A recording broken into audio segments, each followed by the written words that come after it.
Hello everyone, চলুন আজকে আপনাদের জন্য নিয়ে এসেছি একটা সুপার হেলদি ব্রেকফাস্ট রেসিপি। সেটাই আপনাদের সাথে শেয়ার করব। তার জন্য কয়েকটি জিনিস আমি আগে থেকেই তৈরি করে নিয়েছি। এই রেসিপিটা বানানোর জন্য আমাদের আগে থেকেই লাগবে কতগুলো ভেজিটেবল। তো সেই ভেজিসগুলো আমি সমস্ত কুচি কুচি করে কেটে নিয়েছি। যেহেতু কুকিং প্রসেসটা খুব বেশি টাইমের নয়, তার জন্যই আমি এখানে বিট এবং গাজরটা একটু বেশি মিহি করে কেটে নিয়েছি, যাতে খুব তাড়াতাড়ি এগুলো সেদ্ধ হয়ে যায়। আর সাথে নিয়েছি এই যে ওটস। আজকে আমি বানাবো যে রেসিপিটা, সেটার নাম হচ্ছে ওটসের পোহা। সবাই আমরা চিড়ের পোহা শুনেছি, আর আরও অনেক কিছু হতে পারে হয়তো। তো যাই হোক, আজকে আমি আপনাদের কাছে বানাবো হচ্ছে ওটসের পোহা। তো সেটার জন্যই কেটে নিয়েছিলাম কতগুলো ভেজিটেবল। আর এই যে এখানে একটু কুকিং অয়েল নিয়ে নিয়েছি।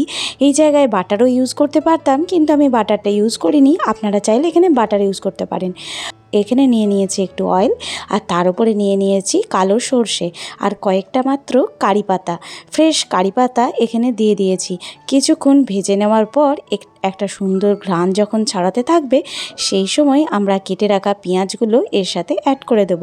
সমস্ত ভেজিটেবল এবং সমস্ত কিছুই একটু হালকা হালকা ফ্রাই হবে, যাতে ওর মধ্যে ভেজিটেবলের মধ্যে ময়েশ্চারটা ভাজার মধ্যেও বজায় থাকে। কারণ আমরা এই কুকিংটার মধ্যে খুব বেশি জল ইউজ করব না। মোটামুটি আমরা সবাই জানি যে পোহার মধ্যে খুব বেশি জল থাকে না, ওই হালকা হালকা ঝুরো ঝুরো রান্নাটা হয়। আর ওটস দিয়ে বানাচ্ছি বলে যে খুব জল দিতে হবে তাও না। এই ভেজিটেবলগুলোর মধ্যে থেকে থাকা জল এবং সামান্য একটু জলই এই রান্নাটায় লাগবে। এই যে দেখতেই পাচ্ছেন, আমি সমস্ত ভেজিটেবলগুলো এর মধ্যে দিয়ে দিয়েছি এবং ওই 3-4 মিনিটের মতো একটু নেড়ে নিয়েছি। নাড়াচাড়া করতে করতেই এর মধ্যে জল থাকাকালীন অবস্থাতেই আমি ওটসটা অ্যাড করে দেবো। ওহো, বলতে ভুলে গেছি, হলুদও যোগ করেছি, সাথে নুনও যোগ করেছি। হলুদ অবশ্য বোঝা যাচ্ছে না যেহেতু বিট আছে, কিন্তু হলুদ আমাদের স্বাস্থ্যের পক্ষে খুবই উপকারী, তাই হেলদি জিনিসটা অ্যাড করে দিলাম। তো এরপর আমি এই জল জল থাকা অবস্থাতেই ওটসগুলো এর মধ্যে অ্যাড করে দেব। ওই মোটামুটি 4 টেবিল স্পুনের মতো আমি এখানে ওটস ব্যবহার করেছি। আপনারা যে কোনো ধরনের ওটস ব্যবহার করতে পারেন, আমার কাছে যেটা ছিল সেটাই আমি ব্যবহার করেছি। এই ওটসগুলো দেওয়ার পর বেশ কিছুক্ষণ ধরে নাড়াচাড়া করব। কিন্তু এই সময় আমার গ্যাসের ফ্লেমটা কিন্তু মিডিয়ামে আছে। বেশি যদি আঁচ থাকে তাহলে এই ভেজিটেবলগুলো থেকে সমস্ত জল শুষে যাবে, আর মানে মরে যাবে বলতে পারেন। একটু বেশি ড্রাইনেস চলে আসবে, আর ড্রাইনেস যাতে না আসে তার জন্য হালকা আঁচে রান্নাটা হবে। আর এই যে সামান্য জল নিয়ে নিয়েছি একটা বাটিতে, আর ঠিক এরকমভাবেই অল্প অল্প করে তুলে হালকা হাতে 3-4 বার জলের ছেটা দিয়ে দেব। এই জলটুকুতেই রান্নাটা হবে। তো এই সামান্য করে জল দিয়ে দিয়েছি, যাতে ওটসগুলো এবং ভেজিটেবলসগুলো এই সামান্য জল এবং ভেজিটেবলে থাকা জল, তার সাথে যে ভ্যাপারটা তৈরি হবে ঢাকনা দিয়ে, সেই কটা জিনিসের মধ্যেই যেন রান্নাটা তৈরি হয়ে যায়। এরপর কিছুক্ষণ নেড়ে চেড়ে নিয়েছি, আর সামান্য চিনি স্বাদ অনুযায়ী এখানে অ্যাড করে দিলাম। আসলে এই রান্নাটার স্বাদটা ঠিক হবে ওই খাট্টা মিঠা একটু টক এরকম টাইপের হবে, তো যেমন পোহার মধ্যে হয়। তো সেটাই এখানে দিয়ে দিয়েছি। একটু নেড়ে চেড়ে নিয়ে এবার সুন্দর করে একটা ঢাকা দিয়ে দেব। আর এই ঢাকাটা দিয়ে ওই মোটামুটি 3-4 মিনিট লো ফ্লেমে এটা কুক করে নিতে হবে। এই যে দেখুন, ফ্লেমটা ঠিক এরকম থাকবে, বেশি আঁচ দিয়ে দিলে তলায় লেগে যাবে। তো এরকম আঁচে কিছুক্ষণ রান্না করে নেবার পর তারপর ঢাকনা খুলে দিয়েছি। 3-4 মিনিট পরই আমি ঢাকনা খুলেছি, আর তখন রান্নাটা কিন্তু একদম তৈরি হয়ে গেছে। আর এই যে দেখুন, এভাবে রান্নাটা হবে। এরপর আমি এটাকে একটু ফ্রাই করে নেব।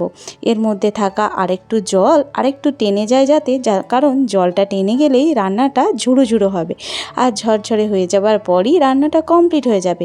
মাঝখানে আমি একটু টেস্ট করে নিলাম এখানে নুন মিষ্টির পরিমাণটা ঠিক আছে নাকি।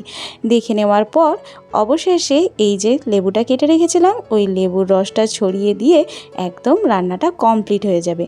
আর বেশিক্ষণ আঁচের ওপর রান্না করতে হবে না। একটু নেড়ে চেড়ে লেবুর রসটা চারিদিকে লেগে গেলেই এবার নামিয়ে দেব। নামিয়ে দিয়ে একটু ঠান্ডা হয়েও খেতে পারেন, অথবা গরম গরমই কিন্তু বেশি টেস্টি লাগবে। এই যে দেখুন, 5-7 মিনিটের মধ্যে ওই কাটিং প্রসেসটা বাদ দিলে খুব তাড়াতাড়ি চটজলদি এইরকম হেলদি ব্রেকফাস্ট তৈরি হয়ে যায়। এই যে দেখুন, আজকে আমার সকালের হেলদি ব্রেকফাস্ট একদম রেডি। বানিয়েছি ভেজিটেবলস দিয়ে ওটসের পোহা, আর একটা এগ বয়েল করে নিয়েছি, আর বাড়িতে থাকা একটা কলা নিয়ে নিয়েছি। এই তো, আপনারাও বাড়িতে আমার মতো এরকম সুন্দর করে বানিয়ে খেতে পারেন, যেটা কিন্তু খুবই সুস্বাদু খেতে। হেলদি জিনিসই যে সবসময় সুস্বাদু হয় না তা কিন্তু নয়, হেলদি জিনিসকেও সুস্বাদু করে বানিয়ে খাওয়া যেতে পারে। আশা করি আজকে আমার এই ভিডিওটা আপনাদের ভালো লেগেছে। যদি ভালো লেগে থাকে তাহলে প্লিজ লাইক, শেয়ার এবং সাবস্ক্রাইব করে পাশে থাকবেন। আর যদি এই ভিডিওটা আমার ফেসবুক পেজ থেকে দেখে থাকেন তাহলে পেজটা একটু ফলো করে দেবেন। সবাই ভালো থাকবেন, সুস্থ থাকবেন, সাবধানে থাকবেন আর সবাইকে ভালো রাখবেন আর হেলদি খাবার খাবেন। দেখা হচ্ছে খুব শীঘ্রই আমার নতুন একটা ব্লগের সাথে। ততক্ষণের জন্য সবাই ভালো থাকবেন, সুস্থ থাকবেন। টাটা।